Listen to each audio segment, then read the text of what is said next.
The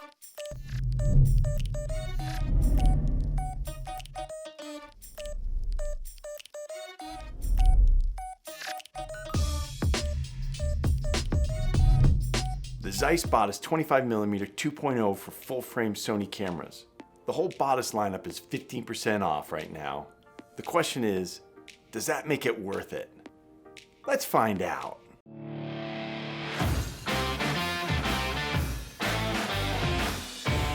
Before we start, to all you new subscribers, thank you. I'm super excited about the community that we're building here, and I look forward to meeting you online. And if you're new here, we do simple to understand photography and video tutorials, insights, and reviews. So hit that subscribe button, you won't be sorry. Okay, so the ZEISS Batis 25mm 2.0 lens. This is part of a family of Batis lenses that includes the 18mm 2.8, the 40mm 2.0, the 85mm 1.8, and the 135mm 2.8. These lenses are well built and they're solid construction and they've got great performance, but let's take a look at the build and the features of this lens in particular. So it has the distinctive smooth ZEISS Batis tulip shape. It has a strong build with its metal construction, and though it has a very small form factor, just over 3 inches by 3 inches and 11.8 ounces, that's about 3/4 of a pound, it feels solid. And because it's so small, it makes it super easy to balance on a gimbal, which makes it a great choice for video.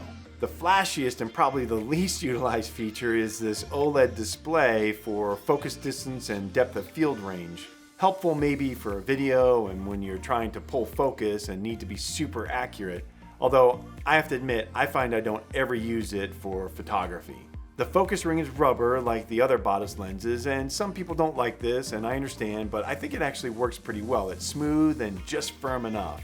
Though I admit it does have the tendency to gather dust at first, although this does seem to get better over time as the rubber smooths out.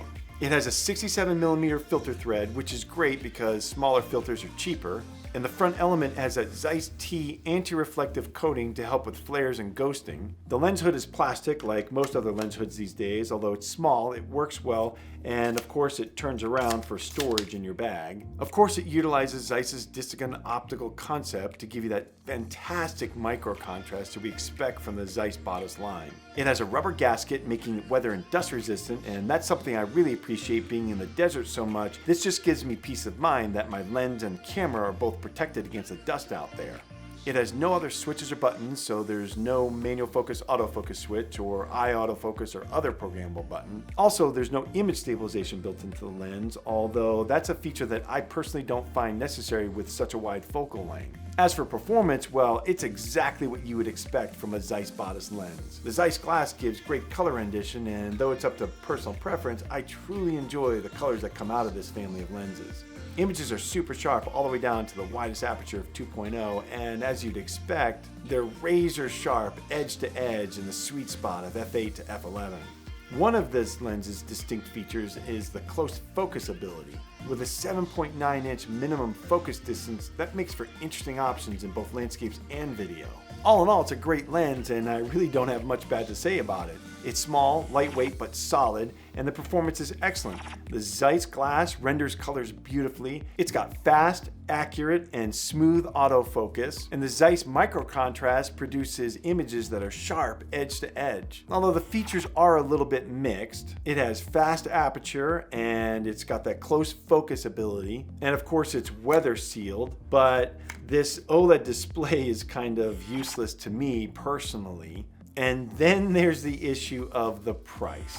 These things retail at $12.99, and right now at 15% off, it's still $1,100. And there are a lot of great options out there. For just a little bit more money, you could get the Sony 24mm 1.4 G Master lens, which has a faster aperture. It's got the autofocus manual focus switch on it and a programmable button, and it's also got an aperture ring, which makes it great for video. And just like the ZEISS lens, it's got a very small footprint. Then there's the Sigma 24mm 1.4 Art lens, which retails for $849, and those lenses have great performance, although it is a lot larger, this lens. But if you're looking to save money, that would be a good one to look at. And then of course there's always the Samyang, which is about half of that cost, and I think it's even on sale for less than that right now, although I don't know about that lens very much and I don't know the performance. And then of course, if you don't mind going a little bit wider, Sony has a 20mm 1.8G lens, which is a fantastic lens, and that only retails for $898.